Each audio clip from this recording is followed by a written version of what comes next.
মুসলিম বিশ্বের ইতিহাসে বেশ কয়েকজন নারী সফলভাবে রাষ্ট্র ও সরকার প্রধানের দায়িত্ব পালন করেছেন। রাষ্ট্র পরিচালনায় তাদের দক্ষতার গৌরবময় অবদান স্মরণীয় হয়ে আছে। সেই মহীয়সী নারীদের নিয়েই আজকের আয়োজন। চলুন এক নজরে দেখে আসি মুসলিম নারী নেত্রীদের ইতিহাস। রাজিয়া সুলতানা। রাজিয়া সুলতানা 1236 থেকে 1240 সাল পর্যন্ত দিল্লির সিংহাসনে অধিষ্ঠিত ছিলেন। তিনি ছিলেন ইতিহাসে প্রথম মুসলিম নারী যিনি সরাসরি সুলতান উপাধিতে শাসন করেছেন। শাজার আল দুর।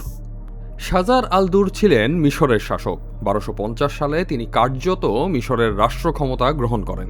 তিনি আইয়ুবী ও প্রাথমিক মামলুক শাসন ব্যবস্থার কেন্দ্রীয় চরিত্র ছিলেন। ফ্রান্সের রাজা লুই নবমের ক্রুসেড আক্রমণের সময় তিনি রাষ্ট্র পরিচালনা করেছিলেন। আরওয়া আল সুলাইহি। রানী আরওয়া আল সুলাইহি ইয়েমেনকে 1067 থেকে 1133 সাল পর্যন্ত প্রায় 70 বছর শাসন করেন। তিনি ফাতিমি খিলাফতের স্বীকৃত শাসক ছিলেন এবং তার নামে জুমার খুতবা পাঠ করা হতো, যা ইসলামী রাষ্ট্র ক্ষমতার সর্বোচ্চ স্বীকৃতি। তাজ আল আলম সোফিয়াতুদ্দিন শাহ। তাজ আল আলম সোফিয়াতুদ্দিন শাহ ছিলেন আচেহ সালতানাতের শাসক। তিনি 1641 সাল থেকে 1675 সাল পর্যন্ত ক্ষমতায় ছিলেন এবং একজন নারী সুলতানা হিসেবে পরিচিত। নূরজাহান। নূরজাহান ছিলেন মুঘল সাম্রাজ্যের কার্যত শাসক। তিনি সম্রাট জাহাঙ্গীরের স্ত্রী ছিলেন এবং 1611 থেকে 1627 সাল পর্যন্ত প্রকৃত ক্ষমতা প্রয়োগ করেন। তিনি আনুষ্ঠানিকভাবে সম্রাজ্ঞী ছিলেন না, তবুও তার নামে ফরমান জারি হতো এবং মুদ্রায় তার নাম খোদাই করা হয়।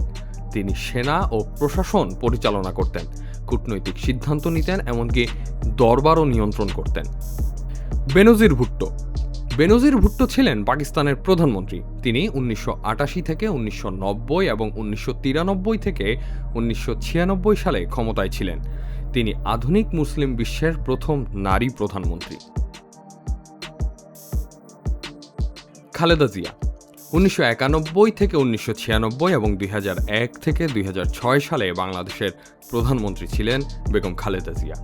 তিনি বাংলাদেশের প্রথম নারী প্রধানমন্ত্রী, বিএনপি চেয়ারপারসন এবং দলীয় প্রধান ছিলেন। শেখ হাসিনা। শেখ হাসিনা বাংলাদেশের প্রধানমন্ত্রী হিসাবে 1996 থেকে 2001 এবং 2009 থেকে 2024 সাল পর্যন্ত ক্ষমতায় ছিলেন।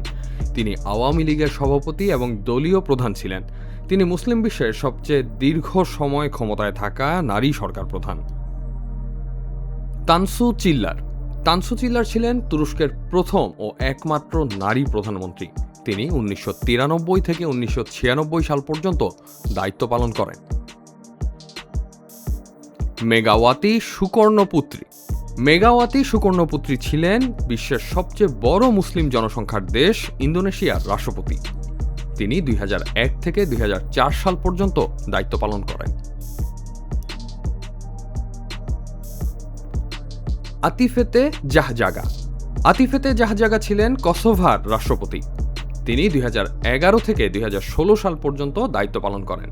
তিনি কসোভার প্রথম নারী রাষ্ট্রপতি ছিলেন। হালিমা ইয়াকুব।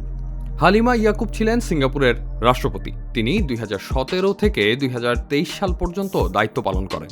সিঙ্গাপুর মুসলিম সংখ্যাগরিষ্ঠ দেশ নয়, তবু তিনি সে দেশে মুসলিম নারী রাষ্ট্রপ্রধান হিসেবে দায়িত্ব পালন করেন সফলতার সঙ্গে। এই দীর্ঘ ইতিহাস একটি সত্যই সামনে আনে: মুসলিম সমাজে নারী নেতৃত্ব কোনো নতুন, অস্বাভাবিক বা পশ্চিমা চাপিয়ে দেওয়া ধারণা নয়।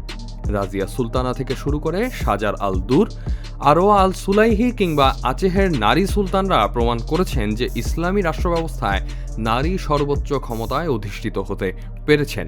তাদের শাসনকালে মুদ্রা জারি হয়েছে, সেনাবাহিনী পরিচালিত হয়েছে এবং রাষ্ট্র পরিচালনার পূর্ণ বৈধতা কার্যকর ছিল। তারা শুধু প্রতীকী নেতা ছিলেন না, ছিলেন ক্ষমতার বাস্তব ভরকেন্দ্র। আহমদ সিফাত, ভিউজ বাংলাদেশ।